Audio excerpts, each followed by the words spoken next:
which was shared amongst the farmers here. And this year, we are targeting, our target is about 24 billion shillings. And the increment, we are doing the increments role in terms of production. As I've said, currently we are doing a target is that by the close of next year, we shall be having a target of 1 million. And that is where we are targeting in terms of, we have already done the capacity in the terms of production.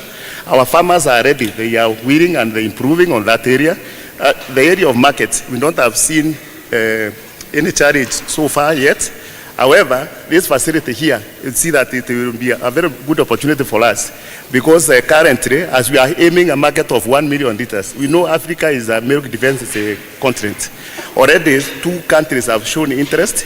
The other day, we had the ambassador, Ghanaian ambassador was in the factory checking how we do it, and they have some interest on getting our milk from here to that country.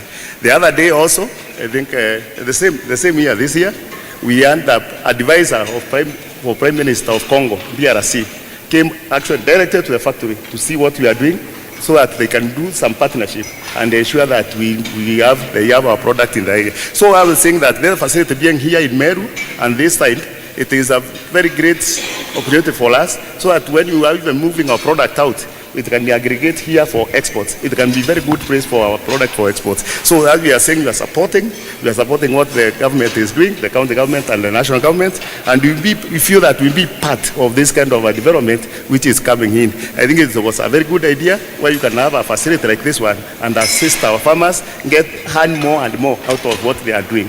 Otherwise, let me end at that point and let me say thank you. Thank you for also giving me an opportunity to say hi to you. But before I sit down, I will just to say hi to the congregation. One Vice Chairman, just say hi. Yes, that's our Vice Chairman, and I have said we are owned and managed by farmers. Thank you. Have a good day. Thank you. 1, 2, 3. Moja tu imetosha. Asante. Please, if we invite any guest, ongea ukiwa na mic ili watu wakusikie. Now, Your Excellency, we have a small farmers aggregations, and we have avocado cooperative which is doing value addition to avocado, and I'm sure they can tell us how they do it because we want them to come here so that they can export the avocados from here. So I don't know, tungoje kidogo ama wasiri, wacha tungoje kidogo tu. Nimesema we have farmers organizations which are doing very well in Meru, and we also thank the national government and even the World Bank for working together with the county government and helping our farmers to organize themselves. We thank even the Department of Agriculture. We appreciate your presence for partnering with us, especially the Department of Trade and the Cooperative, because we have formed so many cooperatives which are working in the primary production and also in the value addition. And we thank all our farmers because they have taken initiative and they have organized themselves in cooperatives. And we are proud to say that in trade we are doing well because now our aggregation center is coming up. You can see that we have traders who have started processing good product that can be consumed in Kenya and outside the country. Therefore, CS has come. Now I invite Mr. Nkanata, the chairman of Avocado Organization, and say something. Mr. Nkanata, karibu.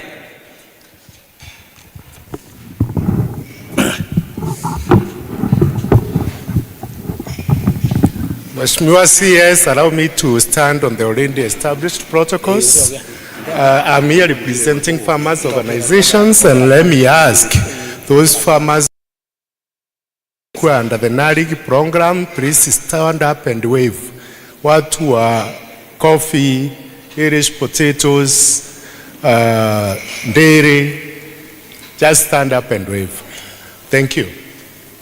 Now, one thing is that we have a number of value chains that the county government and the Ministry of Agriculture and the World Bank have been supporting for the last 5 years. In Meru, we earned avocado, bananas, coffee, dairy, and Irish potatoes.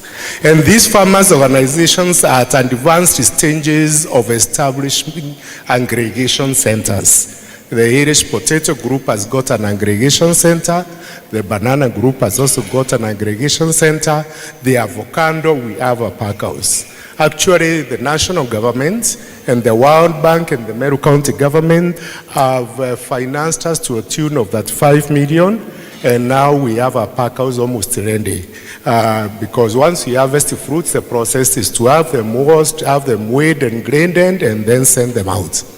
Now, one important thing that we have realized is that aggregation really pays the farmer. Out of aggregating avocados, the prices we've been getting have jumped from 80 shillings per kg. Last season, we closed at 165 shillings per kg. That means around 3 shillings per piece of fruit. Before we started aggregating, this was going for about 10-15 shillings. I personally sold mine at 165 shillings per kg. So the farmers are getting the money. Now the question we've asked ourselves is that we are so happy to get 165 shillings. But my calculation this morning when I checked prices in Netherlands, last week, the prices were 10.2 euro per carton of 4 kgs. That translates to around 380 shillings per kg. Now, the thing we're asking ourselves is, can we move up the value chain so that we are able to get more money? Because if I'm getting 165, and the exporter is getting over 250 shillings, then, and I'm the one who is doing the donkey work, then that's not fair. So, but we can't take money from the export. The only way to get that money is for our cooperatives to move up the value chain. And towards that, we are hoping by next year to be avocado exporters in Meru. Because already we have our pack house, we have our cone room, we have sent samples to Belgium and Netherlands. They have been accepted. So the only small issue remaining is the question of certifications, EuroGAP, European Organic, HCCP. Once we get those, then Meru County will be on the map as an avocado exporter. Asante. Thank you, thank you, thank you. We appreciate Mr. Nkanata. And his cooperative society. You remember Nkanata, where you have started and where you have reached. We thank you very much. Now, the Meru Coffee Union was here and they had to present. They have even a presentation there, but there is another presentation they are making at Kaguru, so they have left and they have given their apology. Now I invite the Meru University representative, Vice Chancellor or any other representative from Meru University, please. Kama hakuna, we are about to end the speeches of our investors.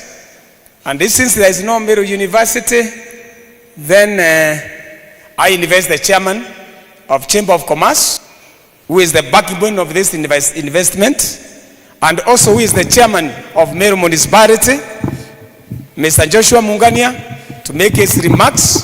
And also, Joshua, we are looking upon you and your traders for the investment in this park. Karibu sana, Mr. Mungania. Asante sana, our chief. Mheshimiwa Waziri Kinyanjui, our Deputy Governor, Excellency Linda, County Commissioner, Mr. Uma, waziri wetu, our MCAs, bank managers na watu wa biashara, security team, amujambo. Amujambo tena. Waziri Kinyanjui, karibu sana. Karibu Meru. We are very happy as a business community. Kwa sababu leo umekuja kwa mambo ya biashara Meru, sisi tunasema karibu sana, and we are extremely happy. On behalf of the business community, labda kabla sijasema, mimi ningependa tu niseme we are My name is Joshua Mungania. I am the chairman of Chamber of Commerce in Meru. I am also the chairman of Municipal Board of Meru. I also represent business people that are working in the hospitality sector. With your permission, sir, I will ask that my directors of Chamber of Commerce, kwa sababu leo ni function ya Chamber of Commerce, I will ask them to stand up so that we can recognize them, tuwapigie makofi. My directors, these are the directors, we have 10. All the places, wapigie makofi. Asante sana. I will ask the investors and the business people who are here today, wasimame ili tuwapigie makofi. Na mimi sijui kama watu ya banki ni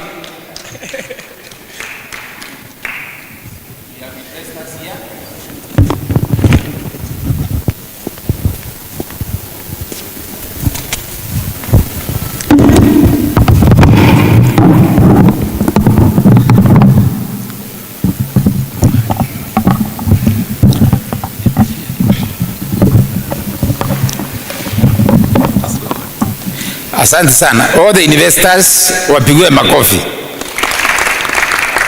Na mgeni wetu wa heshima, kwanza tuko na mmoja wa makandamia, Dr. Mweti is also the chairman wa Makandamia Association in Nairobi, and you know Meru, we are doing very well in Makandamia.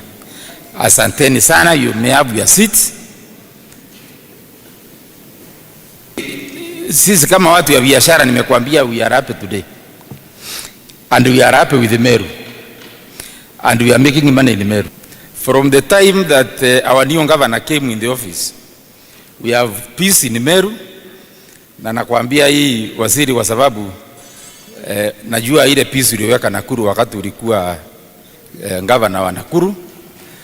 And from the time leaders in Meru came together and decided to work in peace, I think Meru, we are happy because investors are really coming in Meru.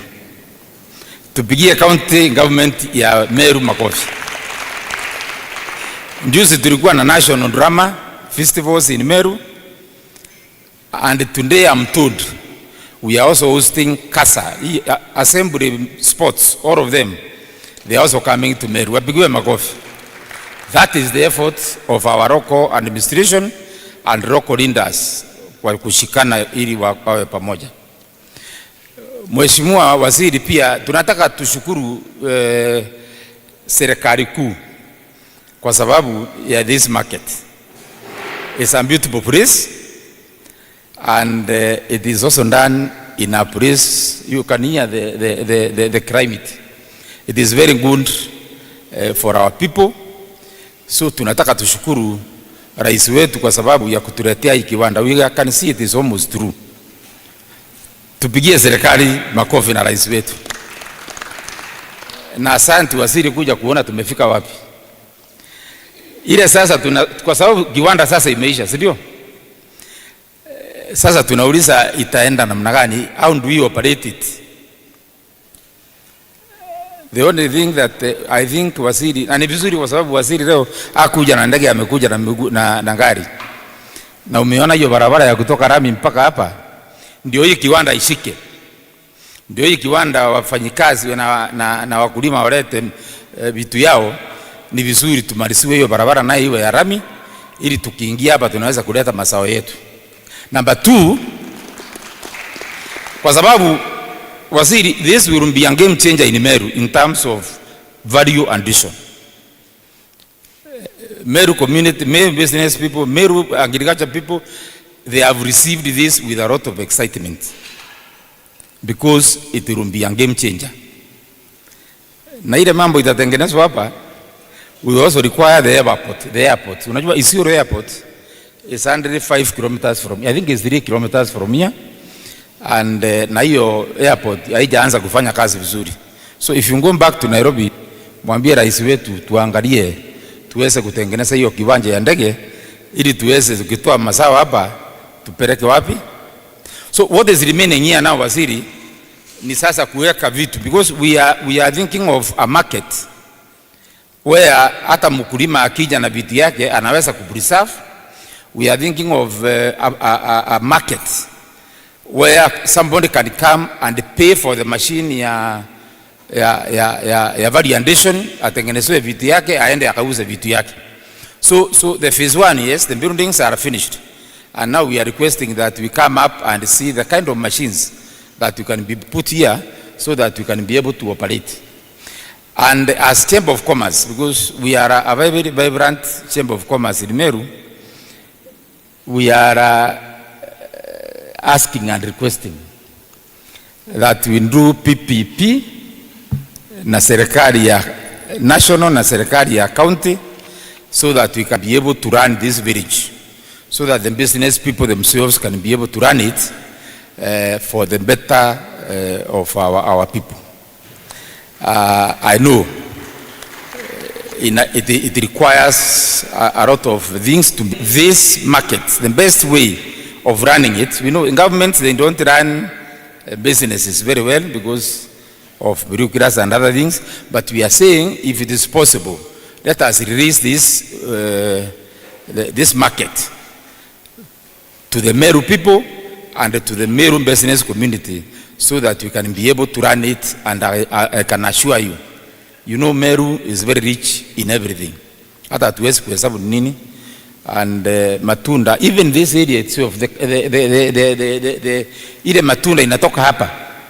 Most of it, I think 50% inaharibika kwa sababu ya njua. So the capacity is there.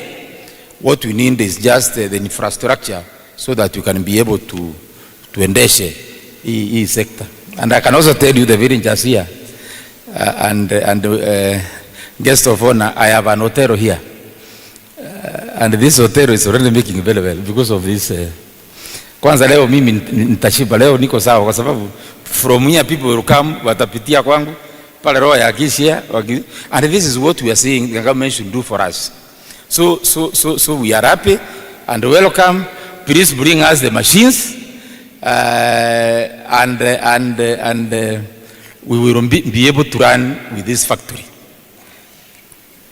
With those few remarks, thank you very much na karibuni sana. Asanteni sana. Thank you Mr. Mungania. Mungania aluga wentigiri erera kwa ngombe. Tesa sawa?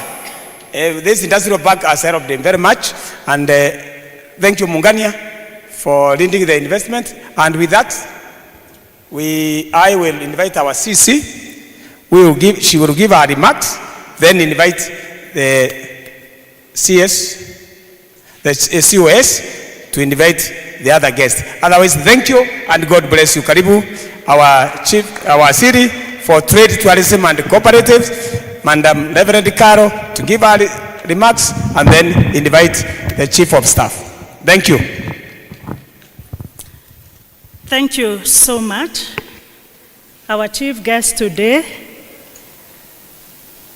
Cabinet Secretary, Ministry of Investment, Trade and Industry, Her Excellency the Deputy Governor of Meru, County Commissioner, Chair Chamber of Commerce, and all other dignitaries present, mawaziri wenzangu, ladies and gentlemen, good afternoon.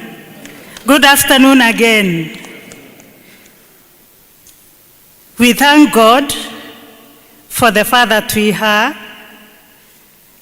and we thank God that through the wisdom of His Excellency the Governor of Meru County, He is saying that we host this breakfast here at the CAIPS, so that our investors can be able to appreciate the work that is done by the national government and the county government of Meru, and so that we can see the facility that is already established.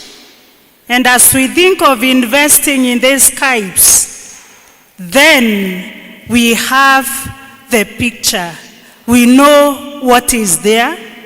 And so I want to appreciate His Excellency, the Governor, through the Deputy Governor, because of the wise counsel, to have this breakfast meeting held here at the CAIPS. I believe that this is the best decision ever. Seeing is believing. We now know, and we have seen, that the CAIPS is at 97% complete, and very soon it will be operational. Our guest today, I want to report that this CAIPS is at 97% complete,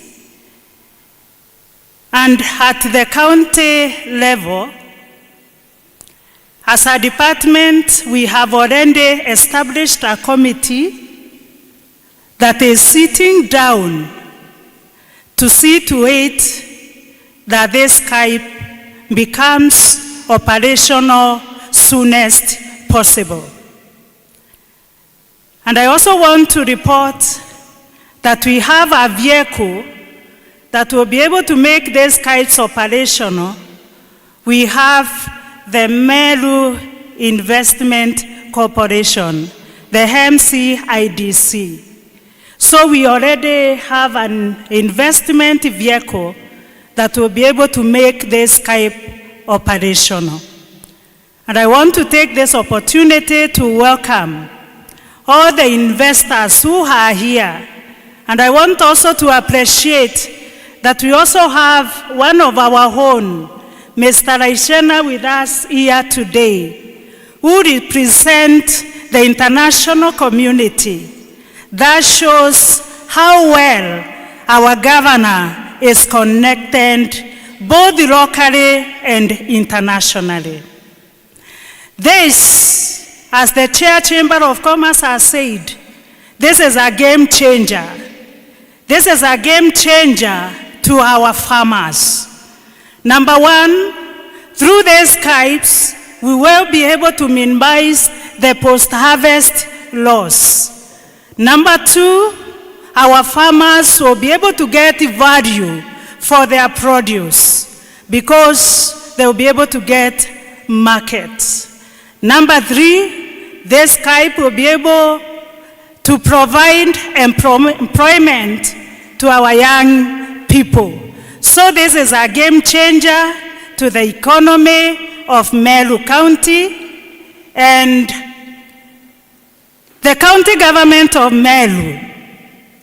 We are ready to make this CAIPS operational the soonest possible. So we thank God for the fact that we have, and I want to take this opportunity to welcome the COS to come and move the program to the next level. Can we give a clap to our COS? Thank you so much.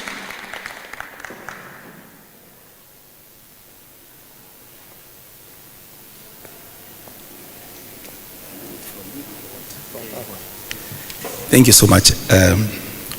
Honorable Kinyanjui, the Cabinet Secretary for Trade, Manufacturing and Industrialization, Your Excellency the Deputy Governor of Meru, the County Commissioner, honorable members of the County Assembly, ladies and gentlemen, good afternoon.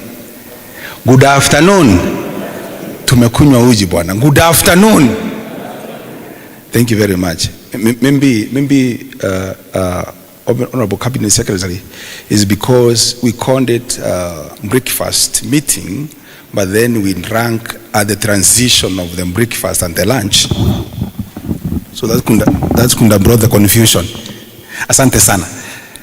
Mine is very simple, just some introductions of a few guests that we have, but before that, Cabinet Secretary, I think you have already gotten to understand from the discussions that were here that Meru is number one within bananas in the country, in the whole country.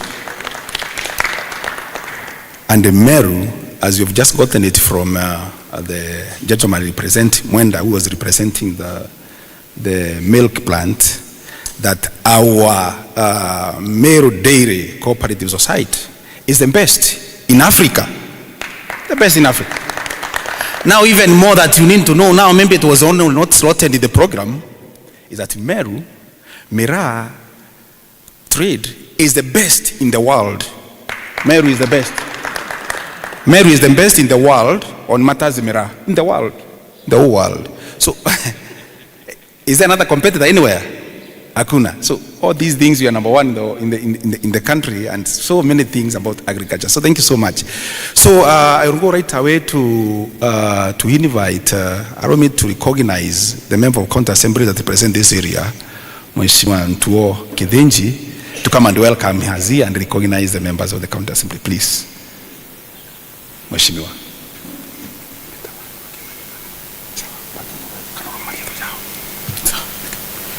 Thank you, COS.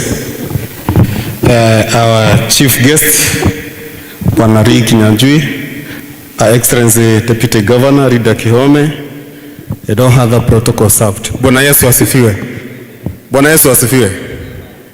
Mimi najulikana kama Felix Kithinji Mwirigi Ntuo, area MCA wa hapa Ruire Rwarera. To information, nimesikia wakisema Meru ndiyo kubwa kwa ukulima wa banana. I want to inform you that Ruire Rwarera ni mahali tuko na vitunguu mingi na nyanya mingi. We have got the fertile soil in earth. Our problem is water. Hiyo ndio tu shida yetu hapa. Lakini maji ikiwa, ukulima wetu ni mzuri sana. So kwa hayo machache, wacha kwanza nikaribishe wenzangu wenye tuko nao leo. We have got our chairman trade, Honorable Mobichi from Nyaki West. Tafadhali kuja usalimiane so that you can welcome other members. Asanteni. Mungu awabariki. Thank you. Thank you very much. Our guest today, CS wetu Kinyanjui, Our Excellency Governor Rida Kihome, our County Commissioner, ladies and gentlemen. My name is Frederick Mobichi Kirema, Chair Trade, Tourism, Cooperative and Enterprise Development in Meru County. Waziri, tukuje hapa sisi kama watu wa Meru, tumeshukuru sana kwa kukuja leo kututembelea. Na tumeshukuru kwa sababu tunajua wewe ni mchapakazi. Sana sana mimi nimekuwa mkaaji wa Nakuru, mimi nakutambua wewe. Na kama vyenye umekuja katika hiyo ministry, ndio utafanya kazi vyenye ulifanya Nakuru, najua Kenya itabadilika. Ningetaka kusema Meru tuko sawa na tunaenda vizuri sana. Na tunashukuru sana national government, the support that the government is giving us, we are very happy. And we are happy for you, Waziri. Na kama Meru County Assembly, we are supporting our farmers, we are supporting our business people from across the world. Na tumeongea vizuri sana. Tuliambia watu wetu sana warudi hapa, ndio wakuje watengeneze Meru na Kenya iwe vizuri. Na tumeshukuru kwa sababu you people, the government is supporting Meru in full. Na Meru sahi, we are in peace. We are progressing very well. So thanks a lot. Come again and make sure this aggregation is working and it will be a game changer for this country and for this county in particular. Thank you very much. God bless you all. Thank you, Chairman. Mheshimiwa MM, kuja sema jina. Ama ni already nimekusema. Lakini Bwana Minister, if we work closely with the Assembly so that they can make for us the policies. The Chief Guest, Waziri, Madam Deputy Governor, all protocols observed. Kwa majina naitwa Mutembei Mbiuki. I'm the MCA, Goju West, and the Chairman, Finance Committee. Yangu mimi ni kushukuru the national government because maybe you are not aware this is a joint venture between the national government and the county government. And when the proposal was put across for us to put an allocation of 250 million as part of the share, as the assembly, we did not hesitate. We gave that in the budget at once for the purpose of our people. So with this novel investment, we expect our people, our investors, to put it in total utility so that we can make Meru more rich. You have made money. Some our traders have made money before without this kind of a facility. So now with this kind of a facility, we expect you to make more money, and as the assembly, we are ready to assist the county government in any policy that is required to ensure that the facility is operational. Thank you very much. Thank you. Honorable Kirinya.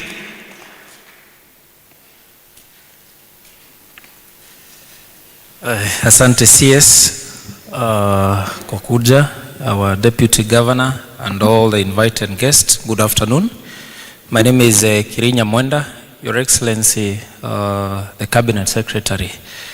Let me say, first of all, you are in a county that is looking city just like you made Nakuru the city of this country. So it is very important, Your Excellency, that you support especially the initiative that is here about the CAIP and the 5 key pillars of value addition in Meru County, especially on Miraa, banana, crops in Meru County, now that you are the CS for trade. The people you're looking at us, CS, is that this is the county that is leading also. Wanting to add from what the COS said, we are the leading county in terms of cooperative movement. And since cooperative movement falls under your docket also, you need to look at Meru with a special eye so that you can also support the cooperative movements in Kenya. Finally, Your Excellency, possibly if this is your first time in Meru, karibu tena. We have a sober governor, we have a governor who is ready to cooperate with the national government for the good and benefit of all the citizens living and working in Meru County. Kwa hivyo karibu sana Meru, kuja tena na tena, tembea tena na tena, leta team zote Meru, because now we are urging investors to come and invest in Meru, and being the CS for Trade, I know you will be a very important person to bring investors in Meru County for value addition, manufacturing and processing industries. We want to see them come up in Meru County so that we can also create job opportunities for the young people. And finally, we love you. Personally, I like your poems. You are a poet. And as a lover of poetry, I read your poems and I can really identify with them. So karibu sana Meru na tunakupenda. Thank you very much. Just before I move to the executive, Mr. CS, we have Wazungu and other people from outside the country who do, including horticulture and flowers and such. We also expect them to be using this facility. Maybe even once even the airport is developed. But to represent all those, we have also a diaspora, one of the diaspora persons who are doing a lot in Meru. From Nebraska, we have David. Yes? From Washington, D.C. But it tells me that even Nebraska University, and because of the Secretary of State was here, they're also ready to do business with us. Maybe David could come and give his remarks. I understand that Nebraska is a mineral of the United States, but also Meru is a mineral of Kenya. Yes. David. Thank you. Yes. Asante sana.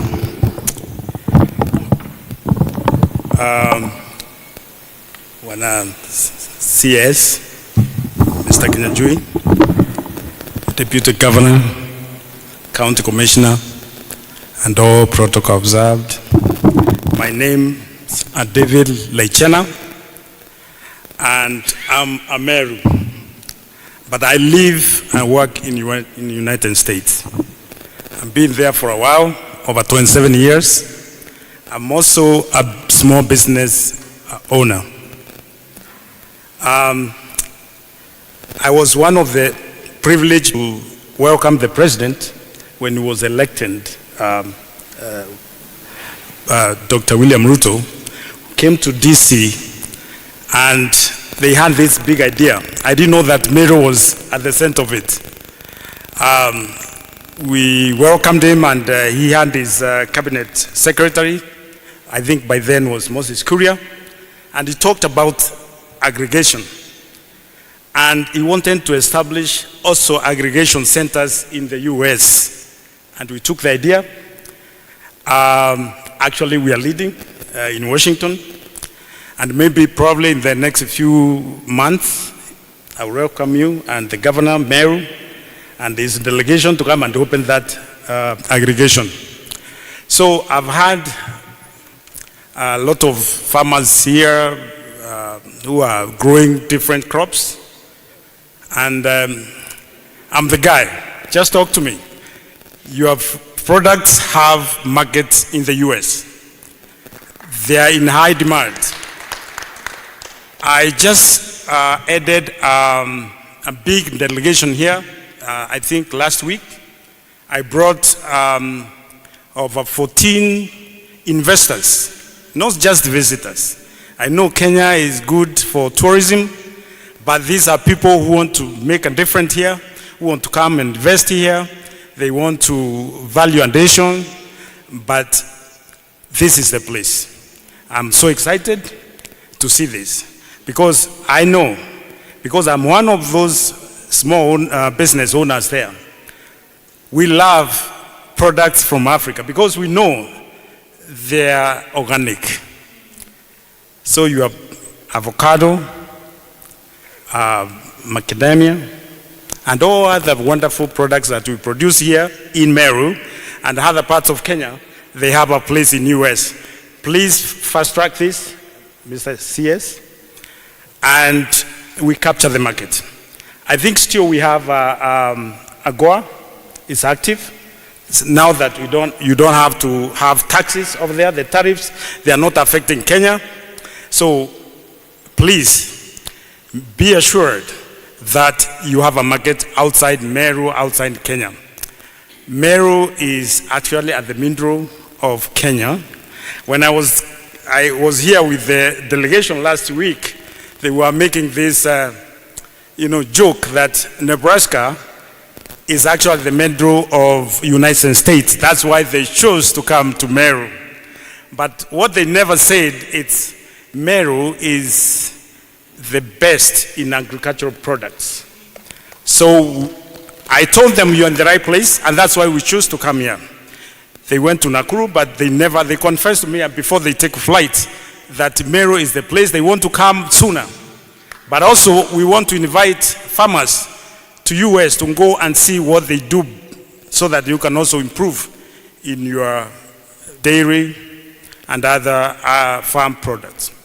So I just want to thank you. Thank you for listening to me. But again, mimi ni Mkenya, I'm a Meru. I'm born just a few minutes from here. Ni vile tu watu wanaenda nje, But now you see, we have so many of us out there. We are about 300,000 people. And not just, people who are doing something.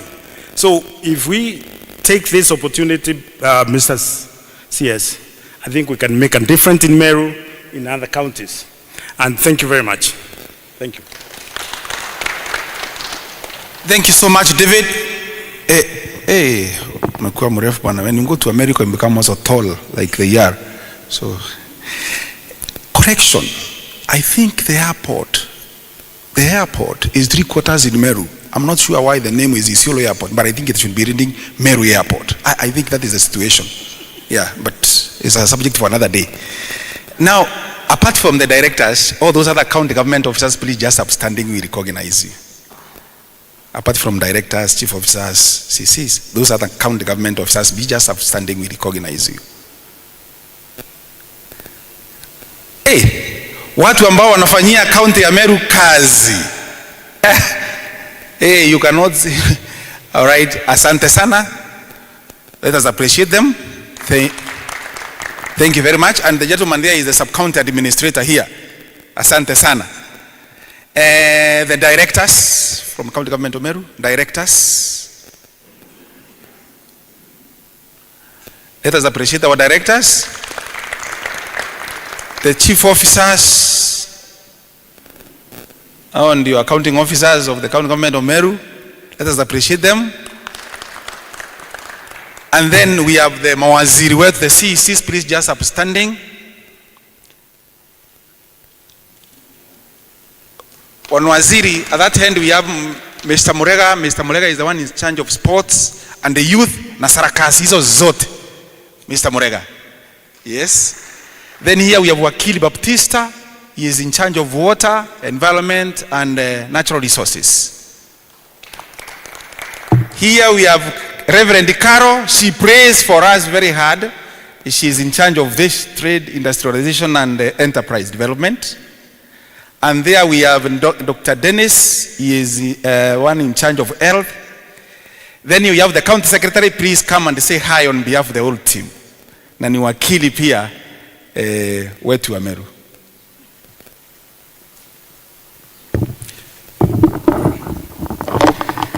Waziri, the Cabinet Secretary, Bwana Kinyanjui, Your Excellency the Deputy Governor, my colleagues in the Cabinet, my colleagues in the county government, all investors, good afternoon. God is good, and all the time.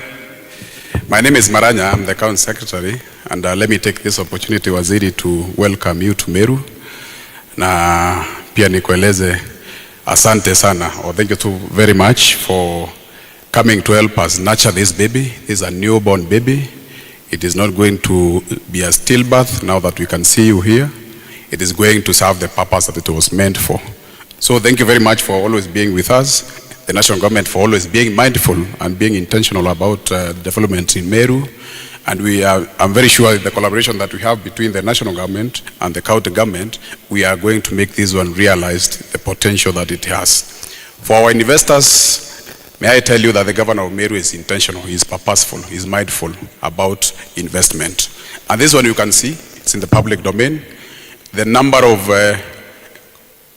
delegations that comes to Meru is a clear manifestation that the governor minds about Meru. Just a few days ago, you had 150 members, visitors who flocked into our hotels, into our businesses, and we all reaped big. In the next less than a month, we have the Casa Games that is coming. And I'm very sure you are prepared, you have the capacity, you have what it takes, you have the money, you have everything to ensure that we make a kill out of all this. So be prepared, please stretch up yourself. I know much more is coming into your pockets. The governor is intentional, and let me say, about uplifting the businesses and about having that public-private partnership or engagement to ensure that Meru comes or is able to regain the lost glory.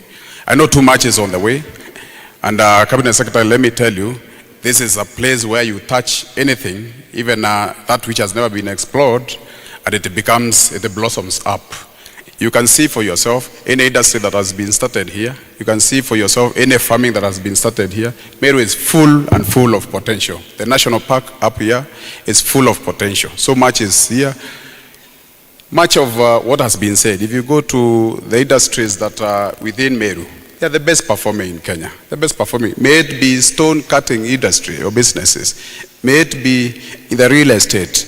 May it be in water, may it be in anything. Meru is full of potential. So let us nurture up. All that we are required to do is nurture up. You can ask these investors, anything that they have started always blossoms. Kwa hivyo, let us build this, nurture this baby that has since been born. It is very new. It is just from the maternity ward. And I'm very sure that within span of few days, few months, or few years, we will be able to celebrate that this baby has grown into an adult. Asante sana na Mungu awabariki. Thank you very much, CS. CS is also an investor, not only in matters of law, but even livestock. He does. I'm not very sure how you lose the cold room with the livestock. Thank you very much. Now, I want to invite our county commissioner, who is working very closely with the county government of Meru. There is a lot of working relationship between the county and the national, and we really applaud him. Na nakusi uongee Kiswahili. He is very good at all this, but I've missed your Kiswahili. Commissioner, tubonge kwa Kiswahili leo. Basi kwa heshima ya itifaki zote, mgeni wetu rasmi siku ya leo, waziri wetu, Waziri Lee ambaye ametutembelea, naibu gavana wa gatuzi letu, itifaki zote kwa heshima zikizingatiwa. Najua tuko na wawekezaji hapa. Sasa wanapiga mahesabu ya hela zimepotea kwa wao kukaa hapa. Hivyo basi na kuomba kwa heshima kuu, mgeni wa heshima, sitosema mengi kwa sababu sisi katika taratibu wetu na mlahaka wetu na haswa itifaki hatukuji kuzungumza mengi tunapokuwa na waziri. Lakini kwa heshima na kwa kukuomba, naomba mniruhusu wangwana niweze kuwajulisheni kwa wale wako hapa. Naomba Buri East Sub-County team na wale wote machifu wa eneo hilo Buri East ambao wako hapa waweze kusimama mahali wako. Alafu kama umevalia nguo rasmi ambazo umenunuliwa na wananchi, umpigie mgeni wetu wa heshima saluti, alafu uketi. Salute. Asanteni. Maringa ringwe karohe. Antu wetu no mwangato changamke. Basi naomba County Security Team ambao tuko nao hapa na wao pia wanyanyuke juu ili waweze kuonekana na wao pia kwa heshima kuu waweze kumpigia saluti mgeni wetu wa heshima. Salute. Asanteni. Maringa ringwe karohe. Gote karokemi antu wetu. Gote ekuru. Basi mgeni wetu wa heshima, binafsi yangu ningependa kukuambia ya kwamba zamani za kale hapa kulikuwa na kichaka, msitu, mwitu wa malumbano kati ya wevi majangili wanaokuiba ng'ombe sehemu yetu na kuvuka nao wakielekea kule. Lakini kwa sababu ya ruwaza ya serikali na mtazamo na mipangilio ambayo inasema ya kwamba tuanzie chini tukipanda juu, leo eneo hili lina mradi huu mtaji mkubwa sana ambao utawawezesha wawekezaji hao ambao wamesimama wameketi hapa kuweza kuwekeza ili ndiposa kufungua uchumi wa eneo hili, kuweza kuwapa vijana wetu kazi na pia kuweza kuongeza thamani bidhaa mbalimbali. Kwa hivyo ni vyema kusema ya kwamba serikali ya Jamhuri na serikali ya Mheshimiwa Rais ambao sisi ni watu wa miguu na mikono inafanya kazi. Nasema hivi madhubuti kwa sababu kuna watu wanapenda umbea wa kusema kwamba hamna chochote kinachofanyika. Hata kama angekuwa kipofu akiguzaguza na kupapasa atasema kweli kumefanyika jambo. Kana ni urongo? Nima? Pili, mimi namalizia kwa kuomba hivi. Nilipokuja hapa nimetembea, ako wapi yule engineer Odhiambo pamoja na ile timu ambayo imesimamia kazi hapa?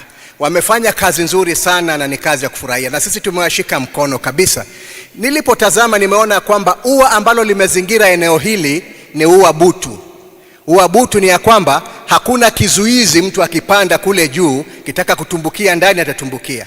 Kwa hivyo katika utaratibu na mipangilio ya masuala ya usalama, kwa sababu hakuna mwekezaji yeyote ambaye atachukua milioni zake, hela zake alizofanyia kazi aweke mahali ambapo atakuja mkwepuzi kuzichukua ama kuharibu ule uwekezaji. Ninaomba ya kwamba katika mipangilio na taratibu za ujenzi tujaribu kutafuta ua lingine juu lile la kutumia umeme, ili anapokuja mkwepuzi atapigwa na umeme kisha alale, akiamka atarudi alikotoka. Pili, Kadhare Police Post, sisi tayari tumeanza mikakati kuhakikisha kwamba inapandishwa cheo kutoka post hadi police station ambayo itakuwa na askari wengi na magari ya kupiga doria, ili ndiposa waheshimiwa hawa wanapoweka mali yao hapa ili kuimarisha uchumi wa Meru angalau tuwe wanajua kwamba mko salama. Kwa hivyo mheshimiwa mgeni wetu wa heshima, kwa hayo mengi mimi nasema antu wetu tuko atazirikari njara teite ngugi tushuwereana wetu ngugi ama namna gani? Iko maneno mengine? Basi hayo mengi, naibu gavana, tunashukuru kwa ushirikiano mkubwa sana kwa kutushika kabisa, na tupo tayari na tuendelea kufanya kazi kwa pamoja. Murungu amuraadhime antu wetu dhari mweni muno.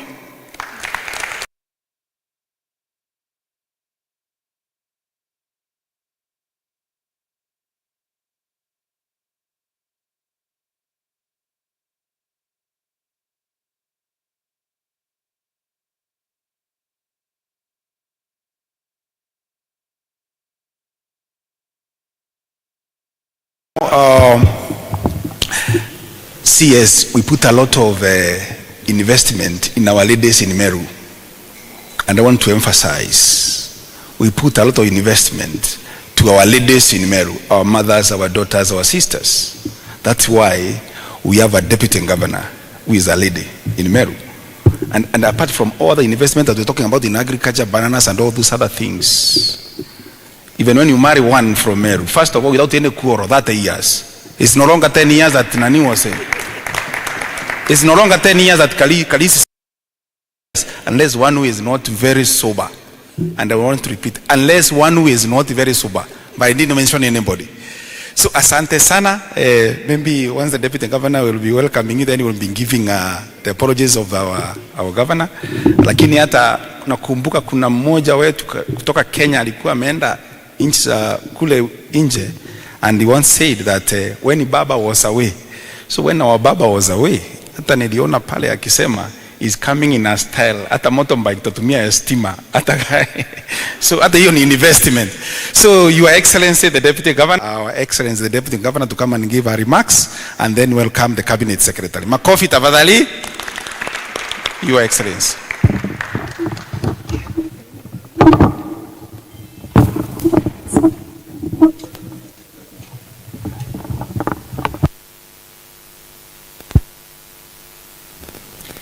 Thank you. His Excellency, the Cabinet Secretary, Waziri Kinyanjui, County Commissioner, Cabinet Ministers of the County Government of Meru, the County Secretary, the members of the County Assembly, the Chairman of the Kenya National Chambers of Commerce and Industry, together with all its members, distinguished guests, ladies and gentlemen, good afternoon. This afternoon, I take this opportunity to deliver the speech of the governor. In his absentia, he was not able to make it to this meeting because he arrived in the country last night and is a little bit under the weather.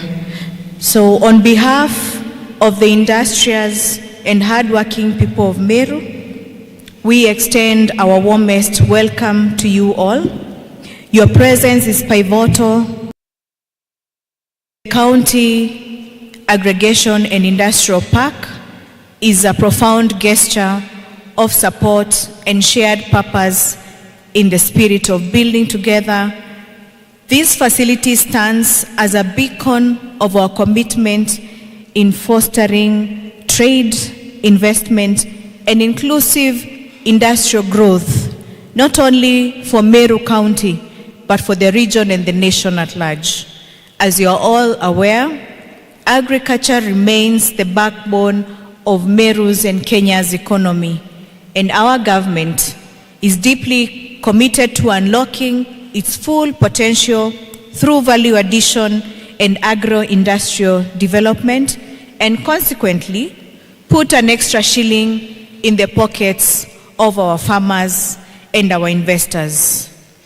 To boost our farmers' revenue streams and improve business performance in Meru, we recognize that beyond farming lies a vast landscape of business opportunities in processing, packaging, logistics, and export, economic significance, and national contribution to the national GDP.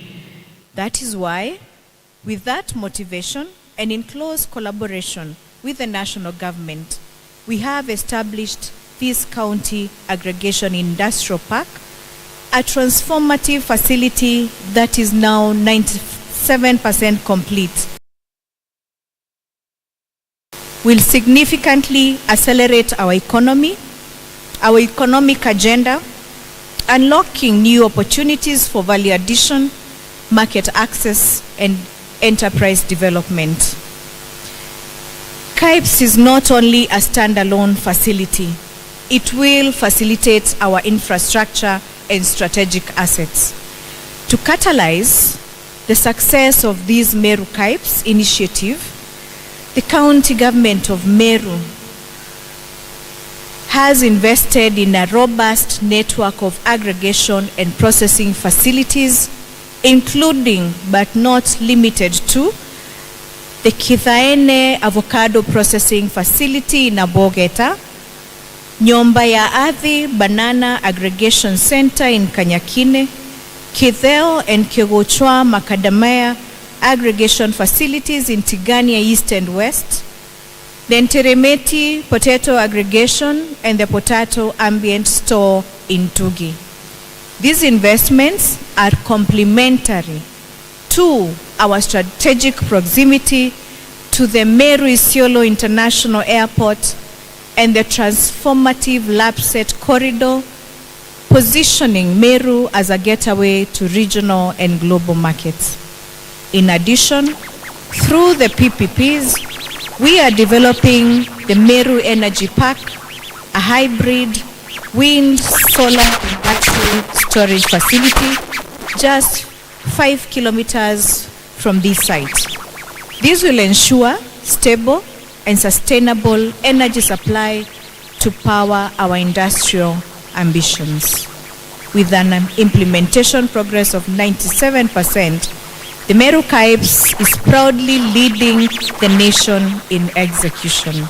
Our focus now shifts to full operationalization, which will deliver on the strategic objectives of this facility, which includes reducing post-harvest losses across the key value chains, providing modern aggregation and value addition infrastructure, advancing the Vision 2030 economic pillar through manufacturing and industrialization, creating dignified jobs in line with the bottom-up economic transformation agenda.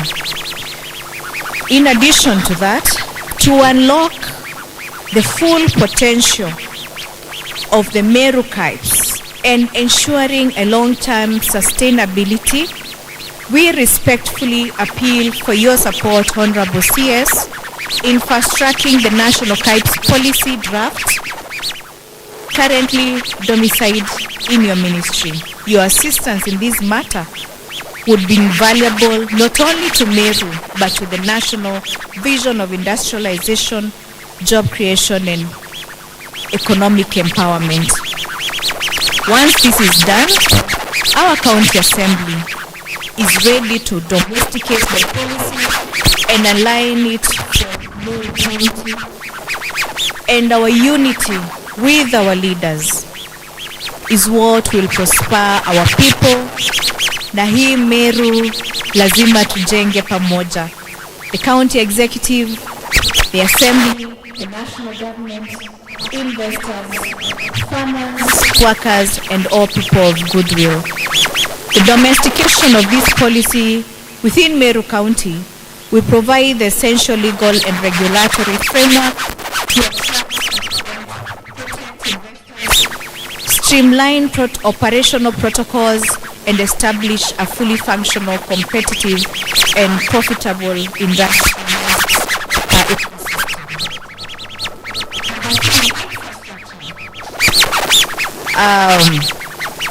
We have gaps in our infrastructure. As we move towards full operationalization of the Meru CAIPS, one of the most pressing challenges we face is the need to bridge critical infrastructural gaps. These gaps, if addressed with urgency and precision, will unlock the full potential for this transformative facility. We respectfully seek your intervention and support in infrastructuring the following priority areas: the access road that connects the CAIPS to the main road. The Kenya Urban Road Authority has already conducted a technical assessment for the road, and we now await further communication and action. We urge you to expedite the implementation to ensure seamless logistics and investor confidence for our CAIPS. Water and sanitation. While the site currently benefits from a functioning borehole with a yield of a storage capacity of 120,000 liters in a septic tank with a capacity of 90 cubic meters, we recognize the long-term sustainability demands more than that. Specifically, we require connection to a bulk water system supply and the establishment of a modern treatment plant. The Tana Waterworks Development Agency has undertaken a preliminary survey and we await their next steps. These enhancements are vital to meet the industrial standards and environmental safeguards.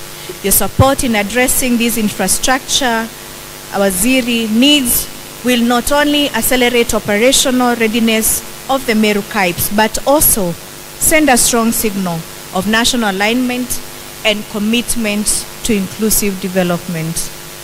To ensure sustainable and impactful operationalization, we invite your continued cooperation in addressing emerging policy, infrastructural, and operational challenges.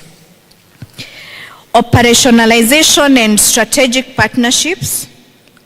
In this financial year, the county government of Meru has committed resources towards the procurement of essential equipment to support mechanization and immediate operationalization of the Meru CAIPS site.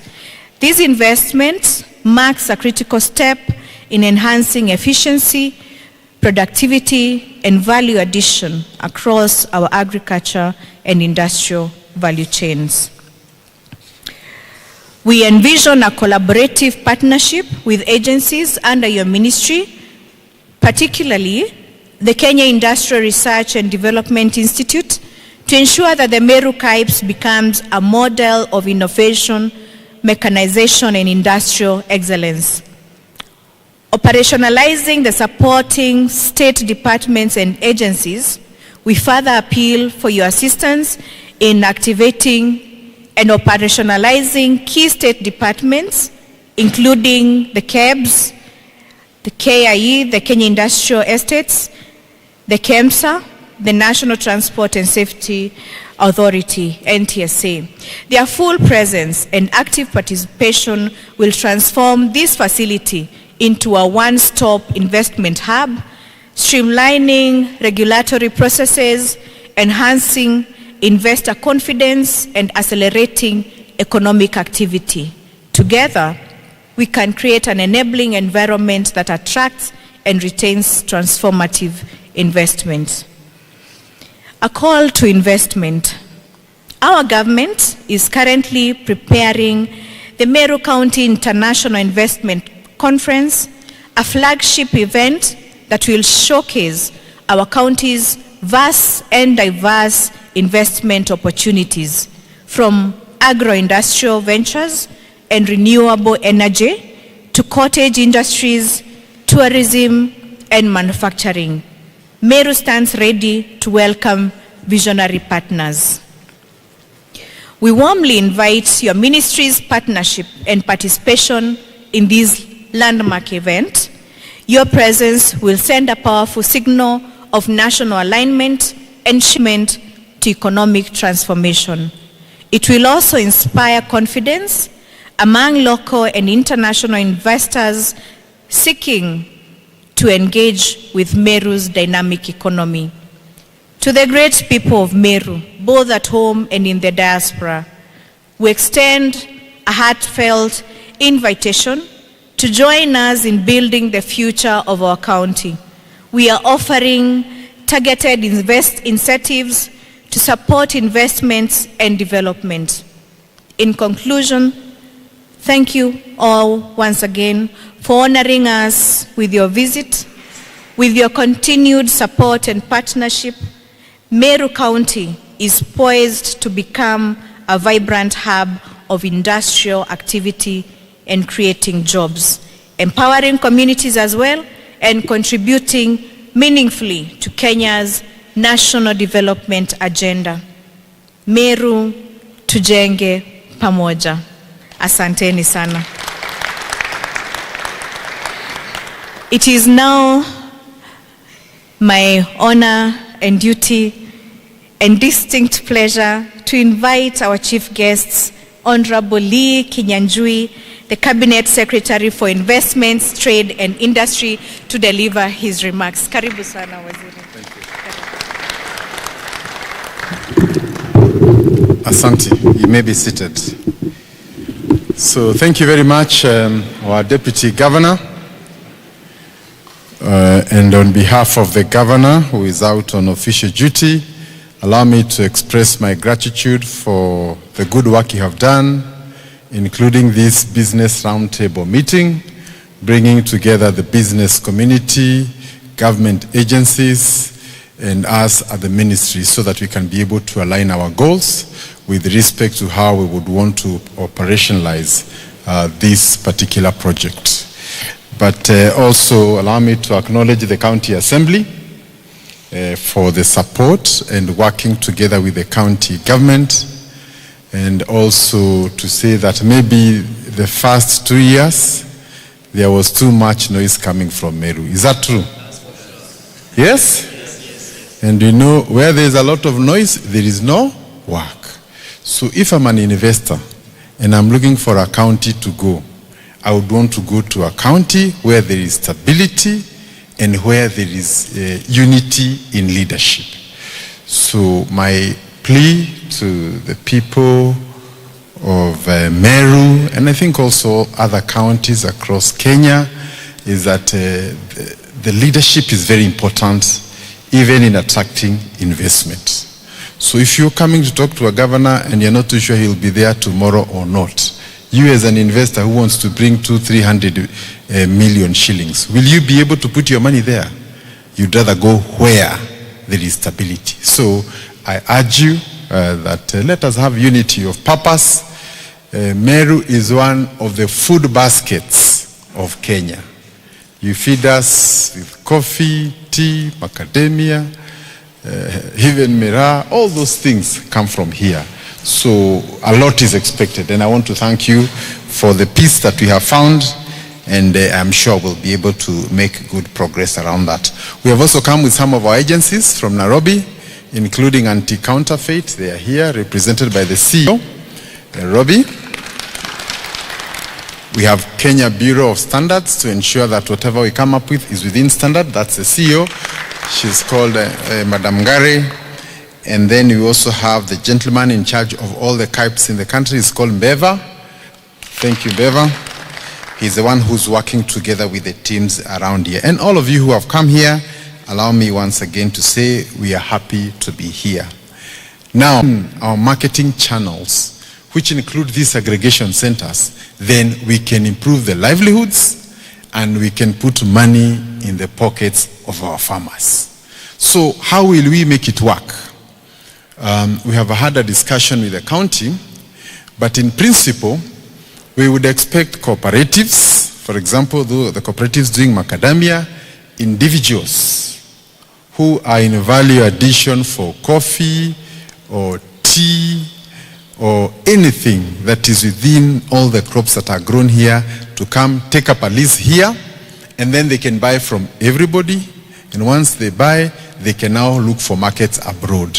And for some of us who are now at the national level, when we engage international buyers, we'll be able to tell them we have 5 buying centers in Kenya, depending on the commodity.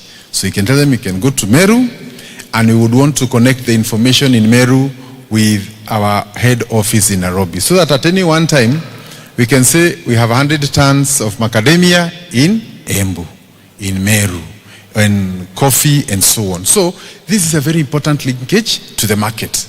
And Africa's weakest point of production is at the market level. So I want to urge the business community, and I am glad some of them have spoken here, together with our diaspora. And the diaspora is not just the people abroad, even the people who are in other towns in Mombasa and other places, the middle class. This is probably the closest we have been as a nation in terms of actualizing our industrial agenda. In the past, if you wanted to set up an industry, the first thing you needed is to look for land. So you look for land, finally you get your 3, 4, 5 acres, Then you have to change that land from agricultural to industrial use. That would take probably another 6 months to 1 year. Then you have to bring electricity individually. You have to bring water. You have to look for solid waste management. You have to look for security. So it became impossible. And for that reason, the farmers had resigned themselves to just giving the produce at the doorsteps. But now, the government has removed that entire load on you. So all they are saying, come take up a lease as a cooperative, as an individual, as a group, and we'll be able to provide you with a shelter and everything that you require. One important linkage that we need to have, we have had the bankers speak here. I think there was Equity, KCB, and CBA, all those banks that are here. Now, those banks are simply trying to say, if you have such a good idea, we are ready to fund you and support you. And I think now we need to say, then where is the missing link? You know, if the funding is there, and I must confirm that in the last few years, maybe 2 years, the interest rates had gone up to 18 and 19, which was very high. But in recent months, the government, through the central bank, has been working with our commercial banks to ensure that as we stand today, the interest rates are in the range of 14, 15, and around 16. And it is still going down.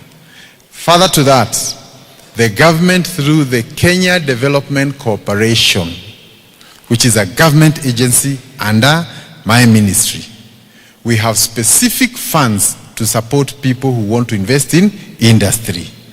We have, for example, a value chain called leather or livestock. So anybody who has any business within that entire livestock, and I am told you have a lot of animals here, you can deal with hides, you can deal with making yogurt, you can slaughter the animals and take them to faraway markets. So there's whole funding for the whole livestock value chain. For the hotel sector, we also have money to help you fund in terms of improvement, put up a new hotel. And because Meru is soon emerging as a new tourism circuit, again, there is funding direct from the government to support you. And this funding is given at 10%.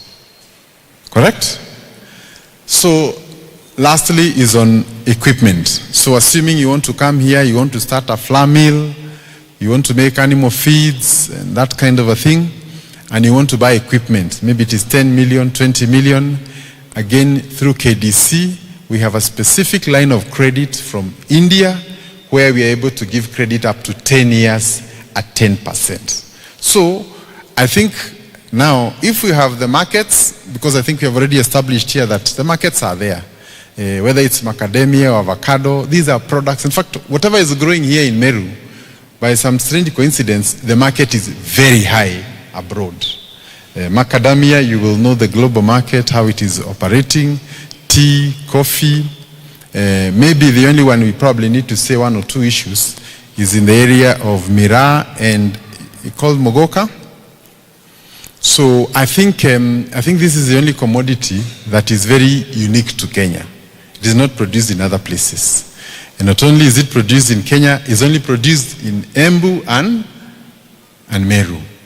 Now, this product has high cash, and I think the people here who work in the banks will tell you, if you look at a typical bank with the branches in Nakuru, Kisumu, Mombasa, the place with the highest cash deposits is often this region, because you have a cash-rich economy. It's a very cash-rich economy. Okay? The unique thing about that is that you deposit, but maybe you don't borrow as much. So the money you deposit, we go and lend other people in other parts of the country. But that's not a bad thing. The point we wanted to say is that this miraa has been categorized as a narcotic, and therefore it is not sold in many parts of the world. But a few countries, including Somalia, Djibouti, a bit of Ethiopia and others, continue to buy it. So I think the first agenda should be for Kenya to fight for the commodity to be removed from the narcotics lists so that we can open the markets. I have I was reading through the Blue Bang media channel, which is a very respectable channel in the US, and they featured the story of Kenya. In 2024, total value of miraa sold was $100 million. Correct? That's what got into the pockets of the people of Meru. Now, I want to tell you, that is bigger than even 3-4 counties put together. So we must take this commodity to the next level. Now, when you look at the value addition, and I want to thank Meru University, because we took a bit of time there to see the kind of commodities, the products they are doing value addition.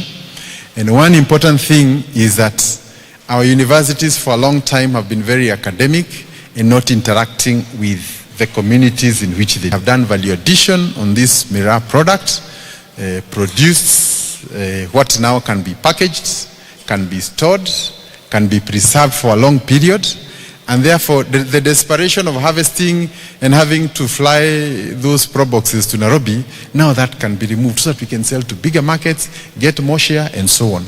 Now, I may not understand what I'm saying. Their biggest exports, among others, is in the area of spirits, which is in the same category kind of things we are talking about. So we should not be shy to promote our wine made of bananas. And I think this is now where we want to call upon now the enterprising people. The government is giving you the money, it has given you to set the business, it has given you the machinery, it has given you the market. So what is lacking are the people now to take up this. And I must say, need not have a white skin. Even a black skin can also be, isn't it? So let's come together. And we know, like I've said, in Meru, there is capital. We have never had a problem with the capital, you know? So do we have the market for these products? The answer is yes. So we want to work together. The collaboration between our universities and the county and the economy here in Meru is also very laudable. And we would want that to continue. It has been said that the county of Meru is leading in terms of this CAIP. If we put all the counties together, the county that is leading is here in Meru, isn't it? So there is no county that has reached this level of completion as we are here today. But now the more important stage is the completion of a CAIP is not the physical infrastructure, isn't it? It is people working here, lorries, trucks bringing coffee, delivering milk for us to make yogurt and all those other products, and the final product being shipped to other places. So we now need to go to the next level where we are calling our business community, our partners, and you have very many selling points. With just 10 minutes to the airport here, you're next to a major highway, the raw material is all over. The population of Meru in itself is big enough to sustain mid-level industry. So I want to say there was no better time for us to start this industry. And we also have an institution, they are not represented here, called KIRDI. And it's Kenya Industrial Research and Development. So what they do is to train, if you want to get into an industry and you don't have that skill, we can take your staff, train them for a week or two, so that if you want to make soap or yogurt or anything else, you will now be equipped and they can even certify you. We also help you to register your products so that they are in the right standard, you have the logo, and you have everything. And we just came from Embu, and what we've also promised them, which should also be the case here, is that we'll do a business clinic where we bring all those entities here so that the business community can be able to interact with them, and if they have questions, if they want to be taken through, we can also be able to take them through for purposes of creating the necessary spark for development. Lastly also, allow me to say that there's a gentleman here who has spoken, he's from a state in Nebraska? Or DC. So maybe what you have not realized as a country is that the power of the diaspora. The power of the diaspora. So Kenya today We are receiving remittances from the Kenyans who have gone to live and work abroad. In the past, our biggest remittances were from coffee and tea. Now, our sons and daughters are remitting money back home to do projects, to educate a brother art that is overtaking all the other commodities that you are getting. So Kenya's growing diaspora population is also an opportunity for our market, because they become our first ambassadors out. Ask if he has a coffee place where he can sell the coffee from Kubu, from Meru, and that kind of a thing. So we have the networks we require. And other countries like Ethiopia have utilized their diaspora to sell their products abroad.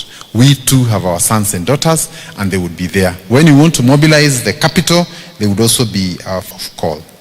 Now, allow me to also, regarding leadership, is to echo what I'm including, so that people can come here directly.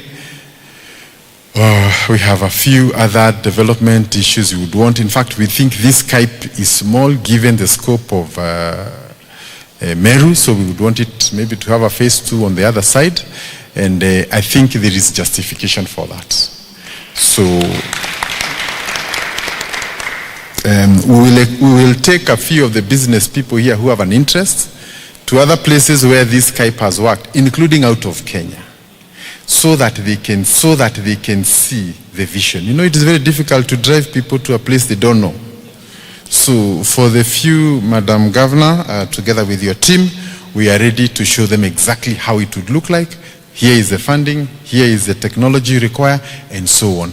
And like I said, the president would want to come here, but his idea of coming here is not to open an empty building. He would want to come and find this company doing flour milling, the other one doing something else, and therefore that's a challenge. Just on the next side, you have seen that we have put cold rooms. I don't know whether you realize the significance of those cold rooms.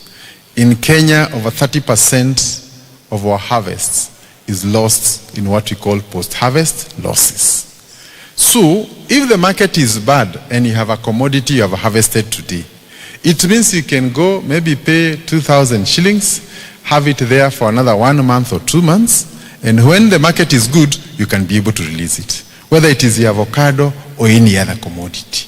So, some of the things that have been done here have never been done since independence, where you can have a cold room for the public to come and pay, put their commodity, it is not lost. When the market is good, they can be able to sell it. And this is to reduce the desperation we have with our farmers. So I think on that, I want to leave there and just to challenge all of us, the business people.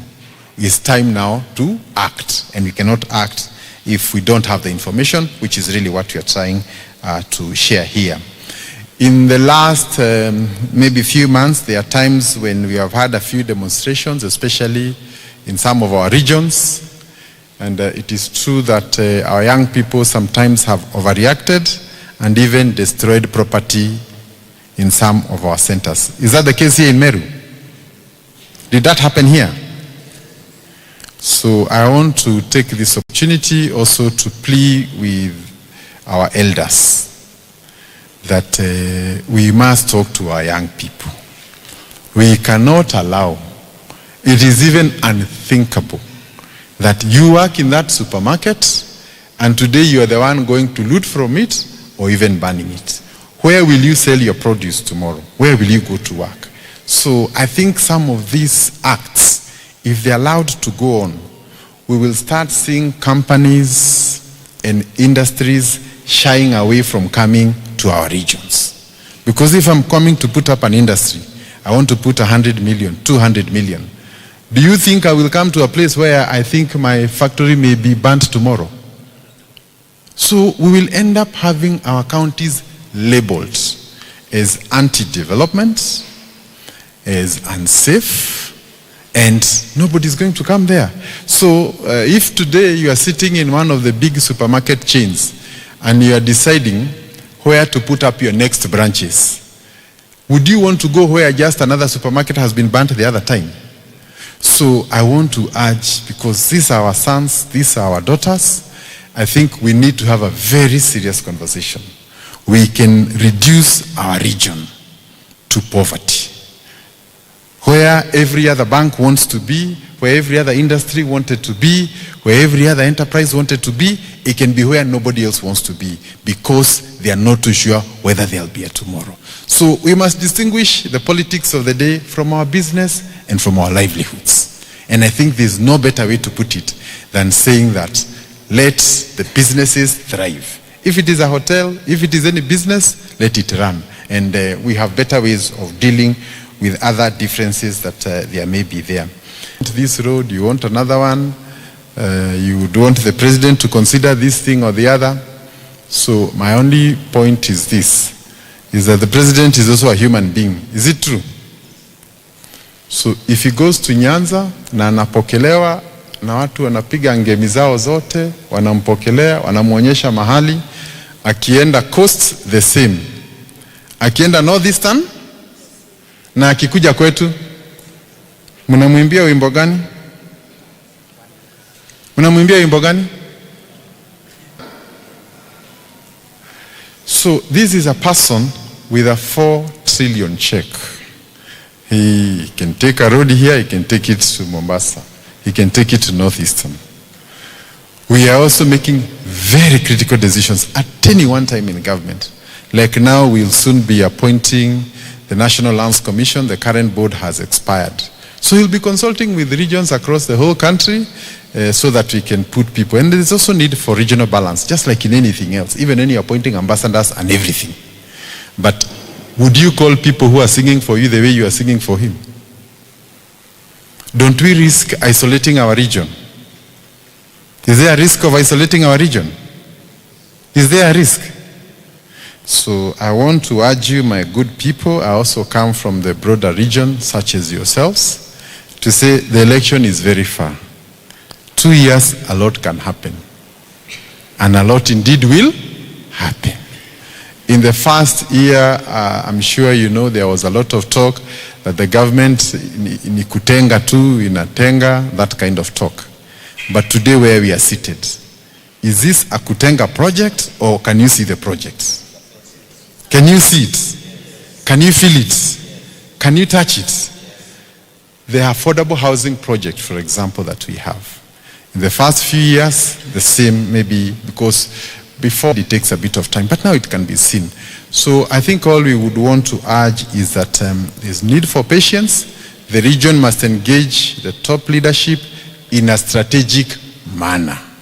A strategic manner simply means we have to reason in our best interests. And to reason in our best interests is to mean you cannot be calling somebody names and still giving him your requests. Is that correct? Yeah, so that may probably not be what you're looking for.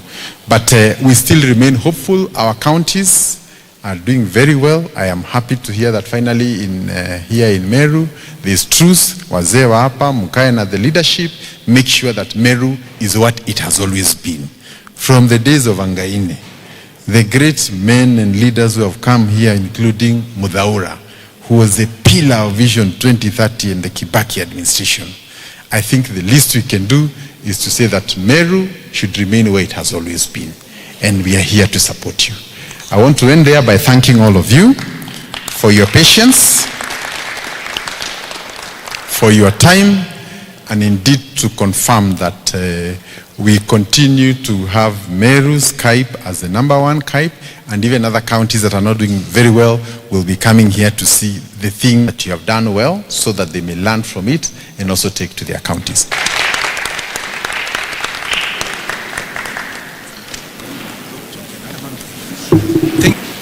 Thank you very much, CS. Thank you very much, CS. I think now we'll take back the program back to Sandy. Thank you for that, and tell the president, sisi ni watu wa 2 term. Thank you. Sandy, take over. Nimesikia sasa unaenda benchmarking hapa na pale.